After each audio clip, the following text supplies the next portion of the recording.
Pucha. Ano namatay si Ultimate Warrior? Balita ako dun yung binuhat raw niya si Andre the Giant nun. Kaya yung alam niyo yung tali niya, di ba? Sobrang higpit nun. Pumutok yung ugat sa muscle. Ako nga pala si Romel Vasquez ng Sin. Nagigitara ako sa Sin ng ilang taon na rin ang nakakaraan. Ayun.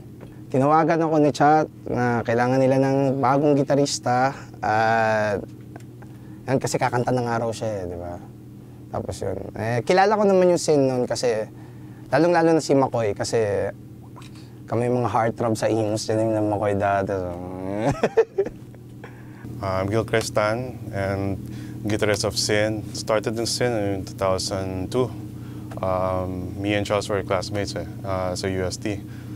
And decided to perform a band. So after that, yun, tuloy-tuloy na yung progression ng Sin. Kakagraduate na namin lahat, so wala pa kami ginagawa. So talagang every week nagkikita kami. So minsan sa isang linggo, nakakatatlo kami practice.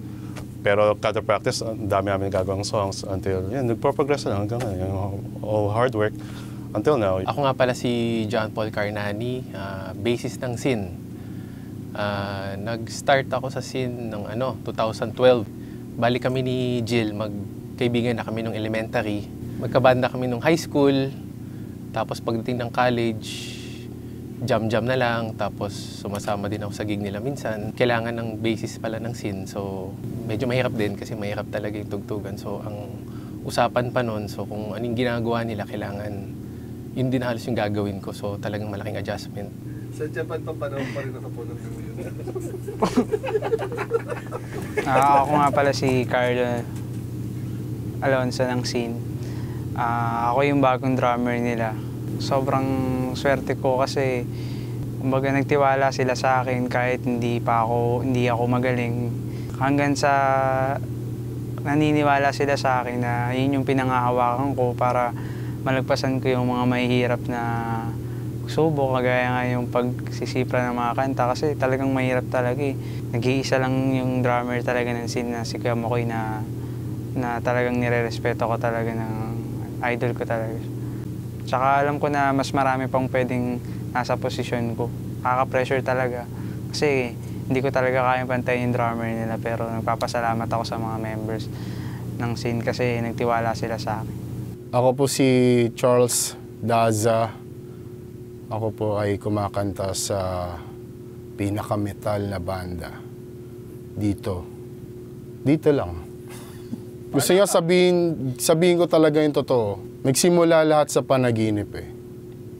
Nagsimula lahat na nasa isang planeta kami tapos sa planetang yun may pyramid, 5 pyramid. Okay? Nandun kami sa tuktok ng pyramid. Tapos nag-usap lang kami through mental telepathy. Tapos nagtitinginan kami, isa't isa. Nag-usap kami, sabi namin, buo tayo banda. Kasi nakaka-boring dito sa planetang to eh. Punta tayo sa Earth. Kaya nabuo ang Sin. Tapos bigla na lang kami nagising sa studio. Dito, sa studio na to. Kaya naging Sin kasi somewhere in Neptune. Sa Neptune, yun yung planeta eh. Doon kami nagkita-kita. Yun ang totoo. Alien. Kakaalam ko sa kantang to masyado ng maraming version to eh.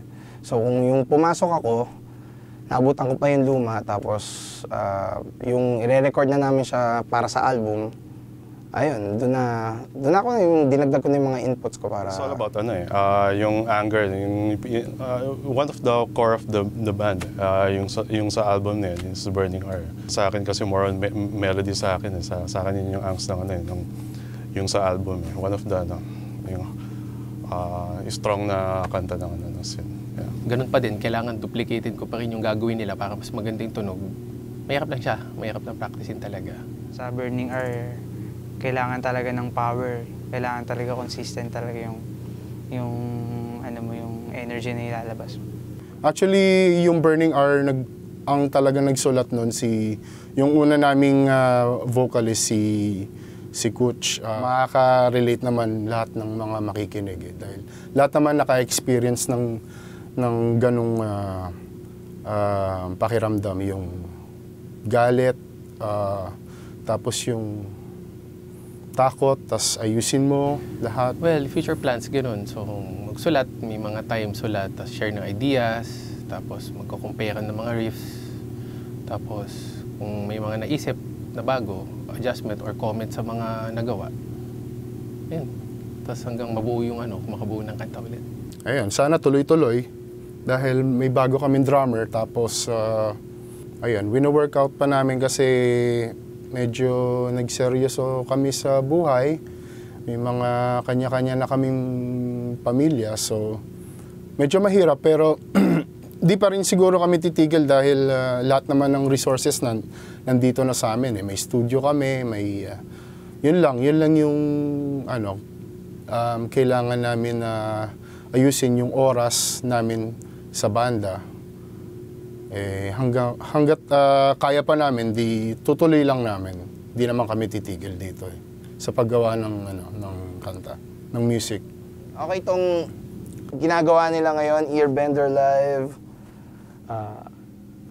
babanggit ako ng pangalan, sila Tonton, sila Jerel, sila Cha, si Kenneth ang Pogi, basta lahat ng crew, galing. Okay yan. Keep supporting Earbender Live, Earbender Studio, I mean. Right now, we're doing a shoot, pati yung mga bands, si Charles, nagpo-promote siya ng mga bands. Through this, yung shoot, nakakatulong siya sa lahat ng banda to promote, even us. It's been great. Working with them, supportan natin yung Earbender Studios. Yeah. Inimbitahan namin kayo, lalo na yung mga banda na gusto magkaroon ng music video. Punta kayo sa Earbender Studios. Okay, mga staff, tutulungan talaga kayo. Tsaka magandang exposure, lalo na sa mga nag-start. Okay, tsaka pasok sa budget. Sa mga nagbabanda dyan, sa Earbender, mura na. So, solid pa yung mga staff. Talagang ipopromote nila kayo para kilala kayo, magkaroon kayo ng mga gigs, so tulungan nila kayo. The best dito, kaya ano pang hinihintay nyo, punta na kayo. Ayan, sa lahat ng mga banda na gusto mag-record or gustong sumali dito sa Earbender Live project, kontakin nyo lang ako. Mas maganda, mas magre-reply ako sa Facebook account ng Earbender Live or sa Earbender Studios. Search nyo lang sa Facebook. Yan, tapos sasagutin ko naman lahat ng mga messages nyo. Lahat ng gusto nyo itanong. Huwag lang personal. Basta mag-inquire lang kayo dun. Yun lang.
You're better live.